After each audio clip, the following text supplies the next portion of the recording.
Hello, everybody, and welcome to Connor Sports Talk. So today I'm going to be recapping the Saints at Dolphins. The game was at London, and unfortunately I had to wake up at 8:30 to watch the game, and I chose not to do anything for the weekend because I wanted to watch my Saints play. So first and foremost, it was mostly a boring game. Through the first half, there was only 3 points, and everybody thought it was going to be a shootout. The opposite happened. The Saints won 20-0. I mean, they got technically 20 unanswered points, so that was really encouraging for the Saints at least. But the reason why the game was so boring, not only was like it's kind of hard to explain for people who didn't really watch it. Not only did the offense not really show up for the first half for either team, there was a bunch of penalties on both sides. It's a very sloppy game. So the first drive for the Dolphins, they got intercepted in the end zone because Demarius Thomas, wait no, Julius Thomas, my bad. He was supposed to go on a fade out, it didn't happen, and Ken Crowley intercepted it.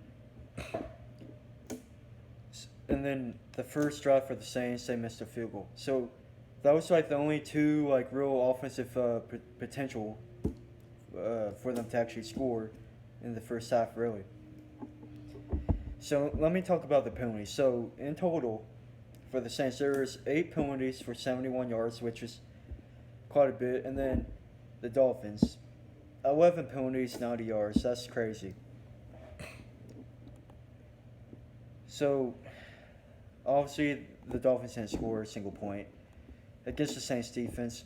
And for Saints fans, which I am a Saints fan, don't get your hopes up because the past 2 weeks, in 2 games we allowed 13 points. But the thing is, we played against an injured Cam Newton, who, in my opinion, isn't a great quarterback at all.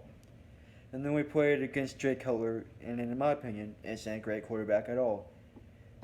He should have retired, to be honest with you.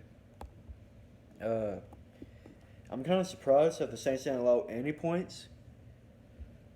I mean, yeah, I feel like the Saints have plenty of talent, but the thing is that they're all either injured or young, or both.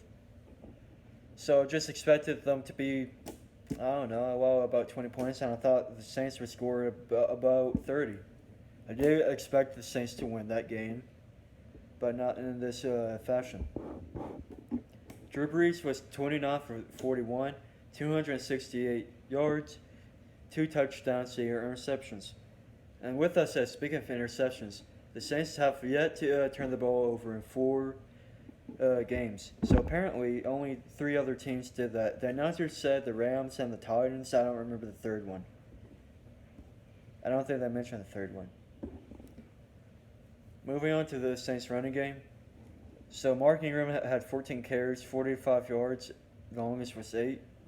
I thought he played a lot better than this. He did have 4 receptions for 17 yards, but the plays that he did make, it was very important. But statistically, he didn't have a great game, but I don't know. He had his moments to make me feel like he had a decent game. Alvin Kamara had a great game, especially for a rookie. 5 carries, 25 yards, and then 10 receptions. Wow, I didn't know that was 10 receptions for 71 yards and a touchdown. So great game by the rookie. And then Adrian Peterson, 4 carries, 4 yards. I don't know. I feel like he should have gone to like the Seahawks, the Chiefs, a team that runs a lot.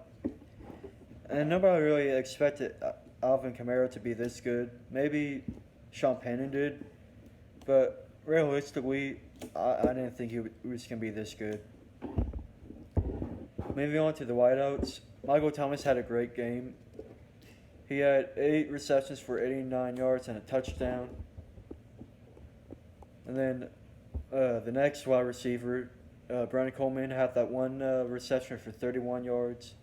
Ted Ginn had 2 receptions for 25 yards, but he did have 1 carry for 9 yards.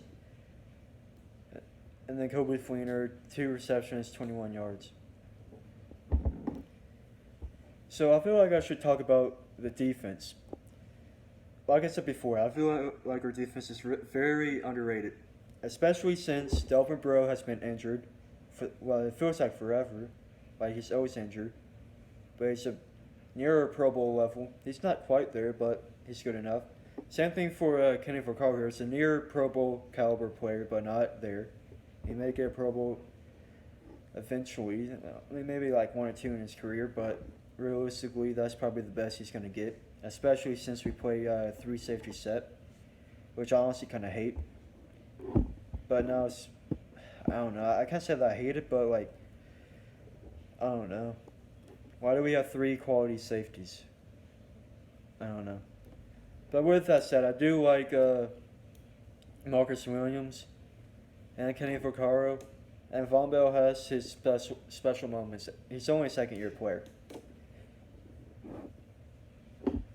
Speaking of young players, Marshawn Lattimore played fantastic in my opinion. He had 5 tackles and then a forced fumble.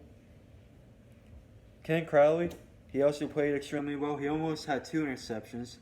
He did have that interception off of the first drive, but we did allow 91 yards on the first drive.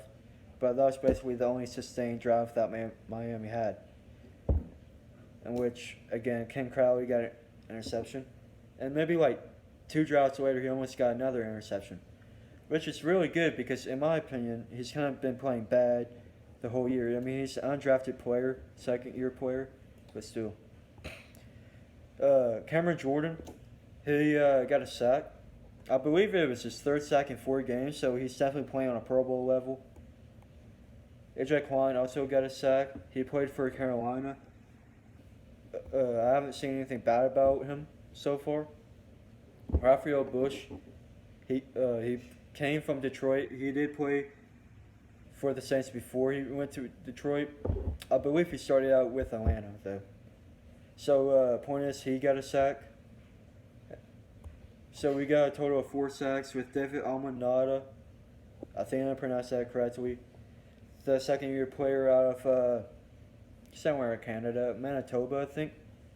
Yeah, University of Manitoba. He got a sack. So, like I said, Saints fans, don't read too much into this. We played against 2 pretty bad offenses the past 2 games. And when we actually played against 2 decent players, 2 decent teams, we got killed. But with that said, I do believe that the Saints defense has plenty of potential. We're just not elite. Nobody really expected that, but I think our defense can be good in the next couple of years. Like top 15 in the next couple of years. We just need, in my opinion, a middle linebacker. Teo, I don't really see him play. He may be injured. I don't see any stats on him, so I haven't heard of anything about him recently. So he may be injured. But he hasn't really done anything bad, so I have nothing against him.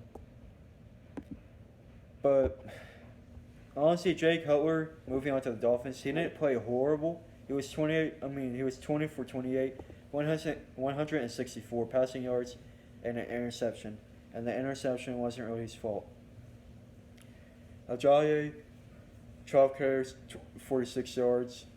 Parker and Landry, only the 2 notable players. Parker had 6 receptions, 69 yards. Landry had 6 receptions, 40 yards. And then moving on to their defense, Cameron Wake had a sack. Unfortunately, Zach Strief got injured during a play off of Cameron Wake because Cameron Wake accidentally hit him in his knee. He wasn't it on purpose, obviously. I believe that Ryan Ramczyk hit Cameron Wake, and that ended up hitting Zach Strief. So unfortunately, he got injured. I could have sworn that Drew Brees was sacked more than once, but that's the only sack that I'm actually seeing. But overall, Miami has a big problem, especially in terms of quarterback. Yeah, like I said, I don't believe that Jay Cutler had a horrible game, but he did not have a good game, and he shouldn't be your main guy as a starting quarterback. So maybe, I mean, I can't really expect too much out of the Dolphins this year. I mean, I wasn't high on them before. Maybe they draft a quarterback. I mean, and he turns out being elite because unfortunately, as we all know, Miami passed on Drew Brees in 2006, and the Saints got him. So I don't know what to say. But thank you guys for watching. Please like and subscribe, and don't forget to share the video. Thank you.